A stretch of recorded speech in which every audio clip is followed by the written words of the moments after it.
कारण एसपी साहेबांसाठीच बोलतो.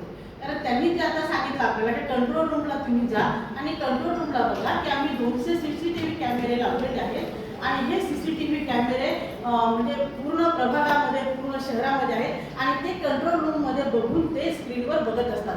पण फॅक्ट अशी आहे की पूर्ण शहरातले CCTV कॅमेऱ्याचं फुटेज तिथं कंट्रोल रूममध्ये बघण्यापेक्षा गरज याची आहे की जे काही पोलीस स्टेशनमध्ये आहेत ह्या पोलीस स्टेशनमध्ये CCTV फुटेज लावण्याची जास्त गरज आहे आणि पोलीस स्टेशनमध्ये जे CCTV कॅमेरे आहेत ते यांनी बघण्याची गरज आहे की किती लोक न्याय मागण्यासाठी पोलीस स्टेशनला जातात आणि दिवसभर तिथं बसून राहतात.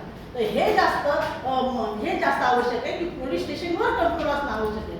आपण सगळे कलिग आहोत, सगळे बहीण भाऊ आहोत आणि आपला सगळ्याचा पर्पज असा आहे की खरोखर आपलं जालना शहर शांत असलं पाहिजे.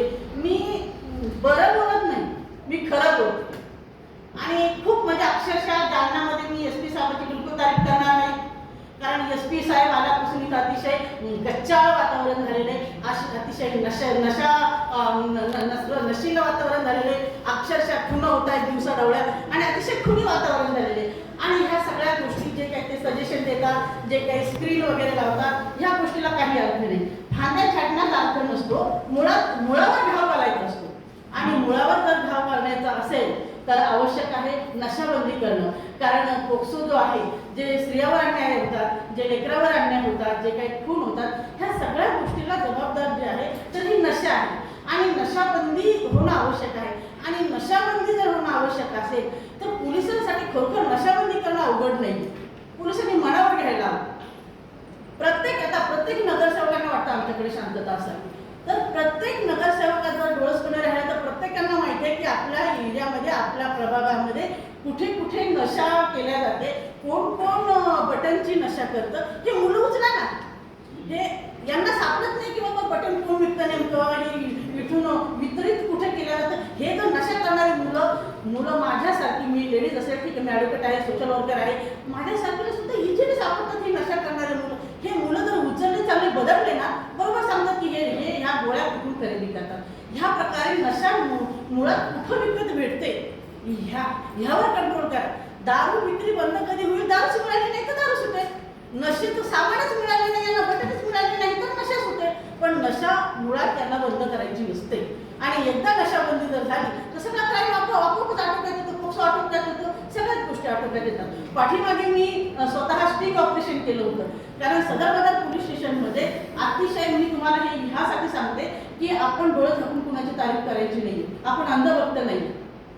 आणि मी पूर्वीपासून रोज एसपी ऑफिसला असते, रोज आयजी ऑफिसला असते. कारण स्टिंग ऑपरेशन मी स्वतः केलं होतं. सदर पोलीस स्टेशनच्या भागामध्ये जो काही जुगार, मटका, सट्टा जो काही अभयानक चालतो, सांगून थकले की जुगार बंद करा, मटका बंद करा सर तुमच्या पोलीस स्टेशन हद्दीतला.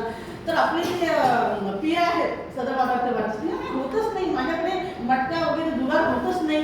तर त्याच्यानंतर मी स्वतः तिथं स्टिंग ऑपरेशन केलं, कॅमेरा लावला, कॅमेरा लावून तिथं जाऊन जिथं जुगार अड्डे चालतात तिथं जाऊन अक्षरशः ते स्टिंग ऑपरेशन करून त्यांना दाखवून दिलं की हा सूर्य आणि हा जैन, हे असे जुगार अड्डे चालतात, हे नक्कीच थांबवायला पाहिजे. परंतु प्रश्न कसा होता, जुगार अड्डेकडून ह्या लोकांना कसं आहे, माझं डोळे बंद करून दूध पितं, माझं नाव कुणाला दिसत नाही पण ते सगळ्यांना दिसत असतं. पोलीस प्रशासन जे हप्ते घेतं, जे पोलीस प्रशासन हप्ते घेतं आणि जुगार अड्डे वगैरे चालवतं, ह्या सगळ्या गोष्टीमुळे होतं काय, मूळ लोकांना खरंच प्रॉब्लेम येतो. कारण 300 रुपये रोजाने हे लोक, गरीब लोक कामाला जात असतात आणि 300 रुपयापैकी 200 रुपये त्या जुगारात घालवतात. 100 रुपयामध्ये ना लेकरांचं त्यांचं औषध पाणी होत ना, त्या 100 रुपयामध्ये लेकरांना शिक्षण भेटत. त्यामुळे सर्वप्रथम जुगार अड्डे बंद होणं आवश्यक आहे, ह्या नशा बंद होणं आवश्यक आहे आणि पोलीस स्टेशनमध्ये CCTV कॅमेरे लावणं ते आवश्यक आहे. बाबा सामान्य ठिकाणी नका, सामान्य ठिकाणचं आम्ही पाहून घेतो, तुम्ही फक्त तुमचे पोलीस स्टेशन जे आहे, पोलीस स्टेशनच एसपी ऑफिसला सांभाळलं तरी सुद्धा खूप काही कंट्रोल होऊ शकतं. आणि आता सगळ्यांच्या बोलण्यामध्ये एक सूर असा होता की बाबा तुमच्यावर विश्वास आहे, तुमचं लोक ऐकतात, आमचं लोक ऐकत नाही. म्हणजे पोलीस प्रशासन स्वतः मान्य करतं की तुमचं लोक ऐकत नाही, कारण तुमची वर्दी ही गाजवण्यासाठी नाही, ही म्हणजे अक्षरशः ही फक्त कमाईचं साधन बनलेली. आणि हे ते पोलीस प्रशासन जे आहे अतिशय म्हणजे लोकांना विश्वास संपादन करण्यासाठी कुठेतरी कमी पडते. लोकांचा विश्वास खाकी वर्दीवर राहिलेला नाही, खाकी वर्दी गुंडागर्दी झालेली आहे आणि म्हणून अगोदर खाकी वर्दीनं सुधारणं आवश्यक आहे. खाकी वर्दीला सुधारण्यासाठी